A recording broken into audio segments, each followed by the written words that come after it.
오늘은 신성한 성품에 참여하는 자가 되라 하는 제목으로 은혜를 받으려고 합니다.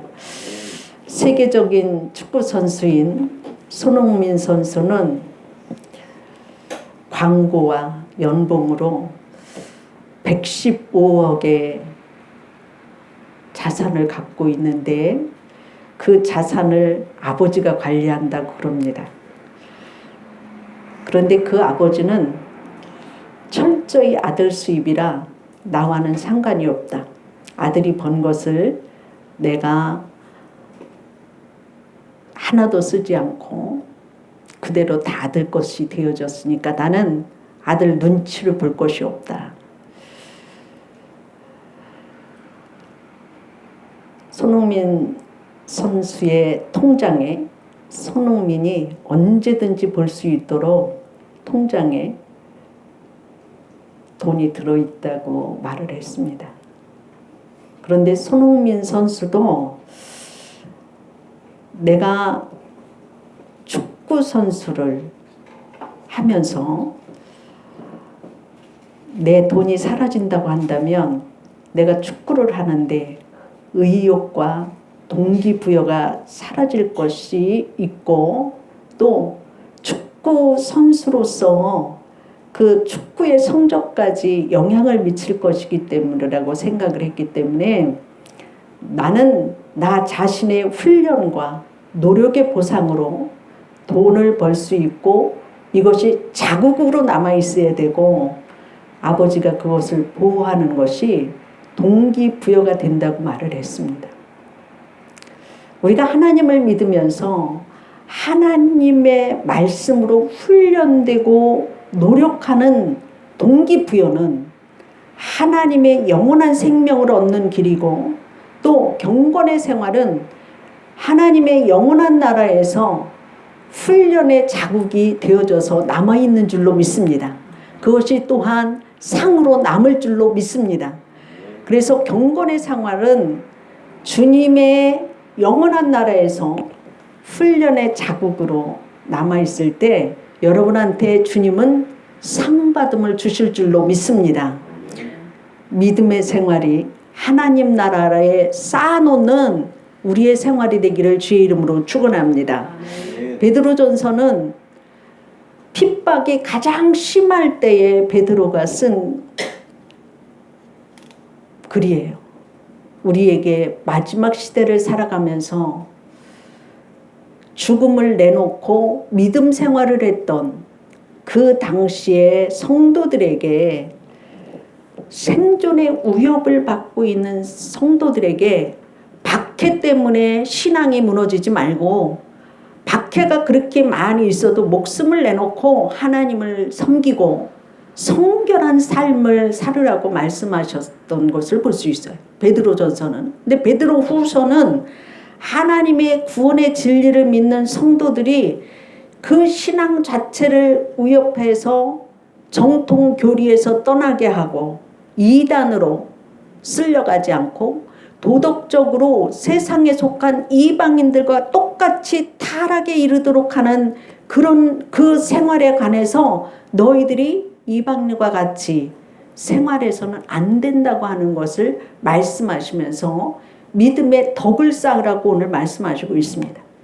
하나님의 구원의 진리와 하나님에 대한 바른 그 삶의 결과로 천국 구원의 약속을 말씀하시고 있는데 경건이라고 하는 것은 성경의 열매이고 생명이고 구속함을 입은 새로운 피조물이 된 자로서 영적인 신앙의 진보를 나타내므로 하나님 나라의 백성다운 삶을 살으라고 오늘 말씀하시고 있습니다. 그래서 하나님이 우리들에게 값없이 구원의 선물을 주셨는데 그 구원의 선물을 가지고 새로운 하나님 나라의 피조물이라고 하는 것은 새로운 하나님의 백성으로 거듭나지고 새로워지라고 말씀하시고 있어요. 생활을 하나님의 백성답게 하나님의 형상을 회복하여서 그리스도인의 완전에 나가라고 오늘 말씀하시고 있습니다. 그래서 우리가 하나님의 온전한 자가 되도록 하기 위해서 하나님이 우리에게 능력을 주시고 영생을 주시는데, 오늘 말씀을 보면 믿음의 덕을 더하라고 말씀하시고 있어요. 죄악을 떠나서 하나님의 성품에 참여하는 자는 믿음에 더하기 덕. 믿음은 예수 그리스도의 십자가의 피를 힘입어서 죄인이지만 의인으로 되어진 이것이죠. 십자가의 보혈의 피로 내 죄를 용서받아서 하나님의 자녀가 되었다고 하는 이 믿음의 표가 우리에게는 있어요. 그 구원을 받은 우리로서는 거기에다가 하나님 앞에 성결한 생활을 해라. 옛사람을 버리고 새 사람이 되어져라. 하나님의 사람으로 변화되어져라고 말씀하시고 있어요. 그래서 덕이라고 하는 것은 선한 행실을 하고 하나님을 예배하는 자가 되어지고, 말씀을 실천하고 온전한 삶을 살아서 하나님의 형상이 나타나도록 너희들이 구원을 온전하게 이루라고 말씀하시고 있어요. 우리는 내가 가진 것만 남에게 줄 수 있어요. 내가 갖고 있지 않는 것은 남에게 줄 수가 없어요. 우리는 예수님의 은혜로 죄와 사망의 법이 아니라 예수님이 주신 생명의 성령의 법 아래에 우리가 살고 있다고 하는 사실입니다. 생명의 성령의 법 아래에 사는 자는 믿음을 따라서 사는 사람이에요. 구원받은 우리는 믿음으로 살아서 하늘나라의 신령한 복을 받고 살아가야 되는데, 우리가 예수님을 믿는다고 하는 것은 뭐를 믿느냐? 예수님의 복음을 믿는 거예요. 복음이 뭐냐? 예수님이 내 죄로 해서 십자가에서 죽으시고 부활하시고 그 예수님을 믿는 자마다 천국에 이르고 영원한 생명을 얻는다고 하는 것이 진리예요. 이 복음을 믿는 것인데, 복음을 예수님을 믿는 순간에 예수 안에 내가 들어가고 예수님이 내 안에 들어오신다고 하는 사실이에요. 예수 안에 있는 신령한 복과 함께 아브라함의 복을 우리가 받아서 누리는 자가 되었다고 하는 사실이에요. 아브라함의 복을 받은 것 같이 우리들도 아브라함의 복을 받는 자가 되었다고 하는 사실이에요.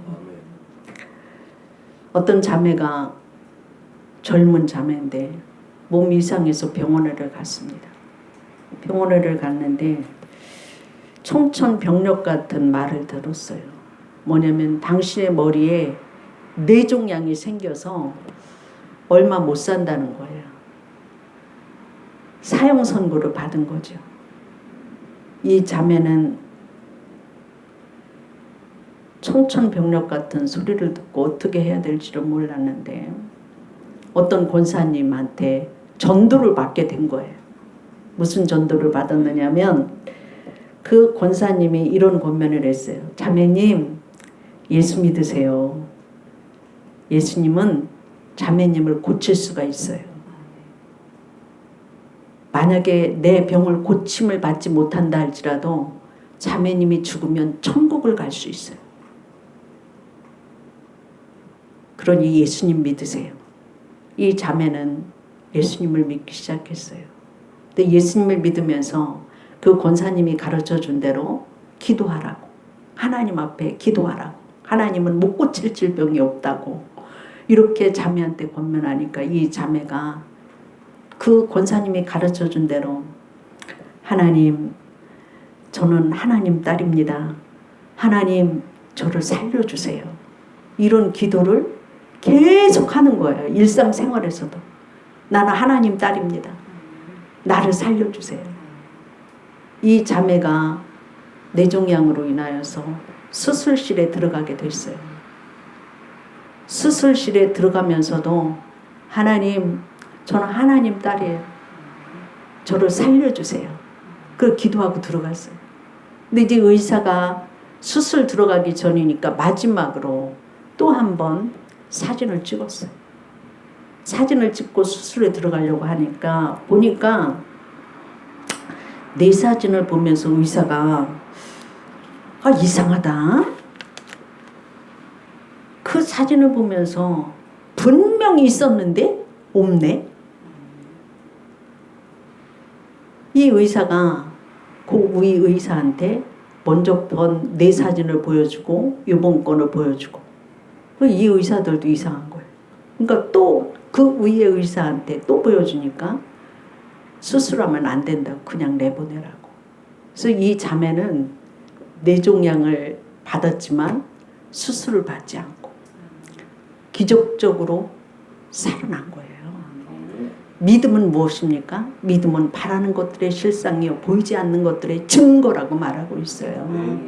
우리가 믿음으로 가는 나라 하나님 나라예요. 내 죄를 사해 주신 그 예수님이 나를 천국으로 인도하신다고 하는 그것, 그 믿음 갖고 하나님께서는 구원도 시키시고 하나님께 기도할 때에 하나님의 역사가 일어나는 기적도 볼 수 있고, 믿음은 하나님의 무조건적인 그 사랑 안에서 믿고 기도하면 마음에 안정감을 주기도 합니다. 믿음은 불가능을 가능하게 하십니다. 믿음의 주가 되신 예수님을 가까이 하시고 말씀을 듣고 순종하십시오. 믿음의 사람들과 접촉하십시오. 의인은 믿음으로 말미암아 살리라고 말씀하시고 있습니다. 눈에 보이는 것을 따라서 살지 말고 눈에 보이지 않는, 귀에 들리지 않는, 느낄 수 없어도 믿음으로 사시기를 주의 이름으로 축원합니다. 믿는 바가 이루어질 때까지 인내하는 믿음 가지시기를 주의 이름으로 축원합니다. 두 번째로 보면 지식에 절제를 더하라고 말씀하시고 있어요. 지식은 하나님의 말씀을 말하는 거예요. 하나님을 아는 지식이 성도들이 은혜와 평강으로 인도되어지고 삶의 지식의 절제를 갖게 하므로 충성된 예수님의 제자의 성품에 참여하게 된다고 하는 사실이지요.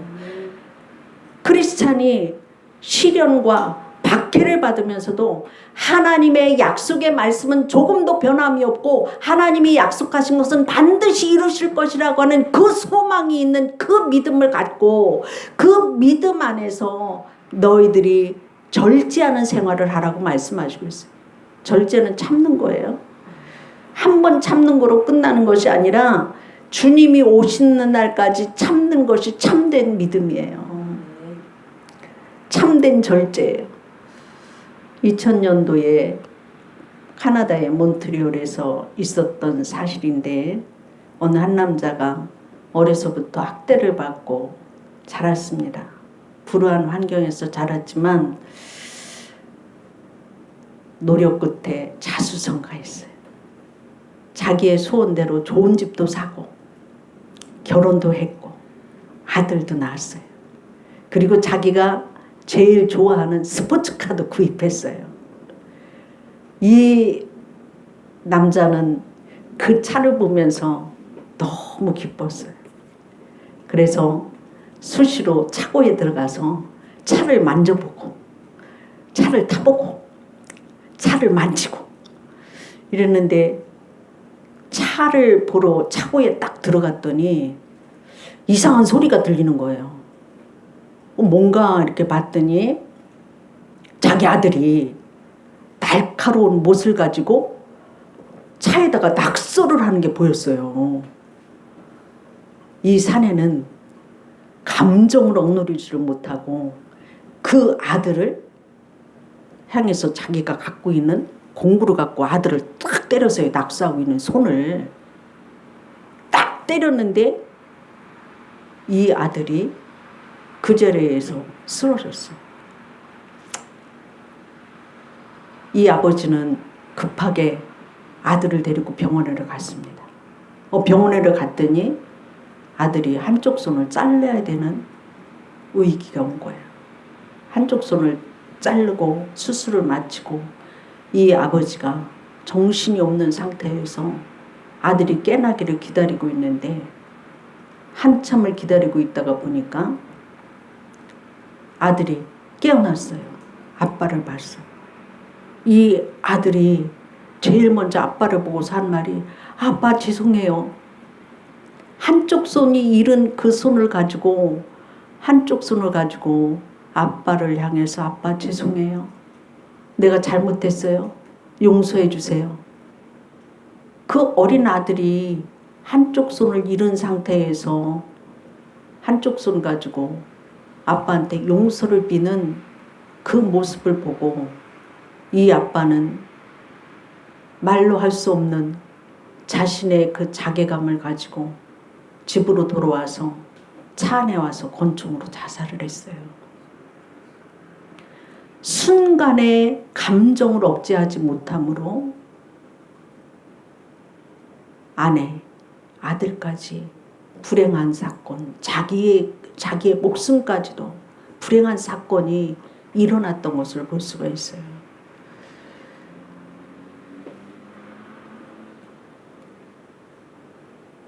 이 아빠가 집에 와서 아들이 낙서한 내용을 보니까 차에다가 아빠 사랑해요였어요.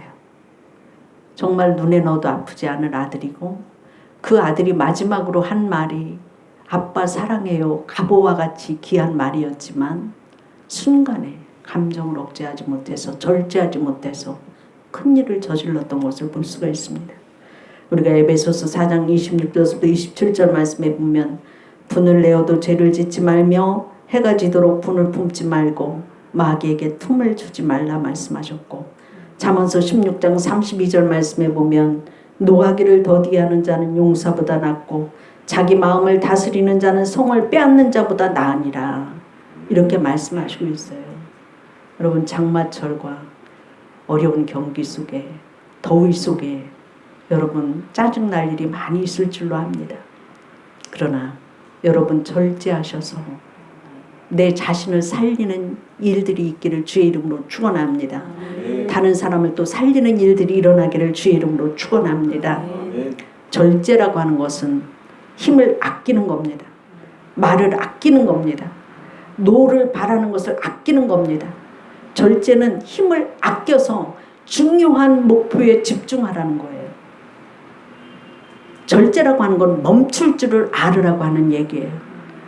싸움을 멈추는 일뿐만이 아니라 화평을 추구할 줄 아는 겁니다. 원망을 멈추고 감사의 말을 하는 것입니다.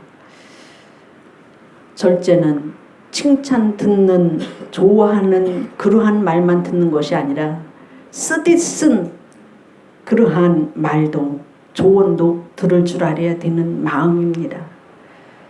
우리가 부디 힘을 낭비하지 마시고 마음을 잘 다스리시기를 바랍니다. 예수님을 심령에 모시고 사시기를 바랍니다. 우리에게 하나님이 맡기신 사명이 있고 과업이 있습니다. 그 귀한 일을 이루기 위해서 여러분 절제하시기를 바랍니다. 여러분 마지막으로 하나님의 부르심과 택하심을 굳게 하고 하나님 앞에 합당한 생활을 하라고 말씀하시고 있습니다. 항상 깨어 있어서 주님의 가르침을 삶으로 참된 믿음의 삶이 되기를 주의 이름으로 축원합니다. 기도하겠습니다. 사랑의 하나님 감사합니다. 우리가 아버지를 섬김으로 복을 받는 삶이 되어지게 하시고 믿음으로 구원받게 하셨고 믿음으로 의인이 되게 하셨으니 감사를 드립니다. 하나님, 우리가 하나님의 귀한 구원의 은혜를 받은 자로서 우리가 하나님 앞에 훈련받게 하실 때에 절제하고 믿음의 덕을 쌓는 자들이 되어지게 하여 주시기를 원합니다. 하나님의 말씀으로 행함으로 온전한 믿음의 삶이 되어지게 하여 주시고 영원한 그 나라를 바라보며 영원한 그 뜻을 위하여서 우리 자신을 아낄 수 있게 하여 주시기를 원합니다. 힘을 절제하게 하여 주시옵시고 하나님의 말씀 앞에 감사하는 마음으로 아버지 하나님 기뻐하는 마음으로 우리의 심령을 다스릴 수 있게 하여 주시옵시고 말씀으로 우리가 순종하는 삶을 살아서 정말 하나님 훈련받고 고된 노력의 대가가 또한 아버지의 십자가의 흔적이 있는 믿음의 삶이 되어질 수 있도록 축복하여 주셔서 내 심령에서부터 먼저 하나님의 나라가 이루어지게 하여 주시고 내 삶의 주변이 먼저 하나님의 나라를 이룰 수 있도록 축복하여 주옵소서. 아버지 하나님, 온전한 믿음의 생활이 될 수 있도록 성령으로 이끌어 주시고 말씀을 배울 때마다 아버지 하나님이시여 의지적으로 노력하는 저희들 되어줄 수 있도록 축복하여 주옵소서. 감사하며 예수님 이름으로 기도드리옵나이다. 아멘.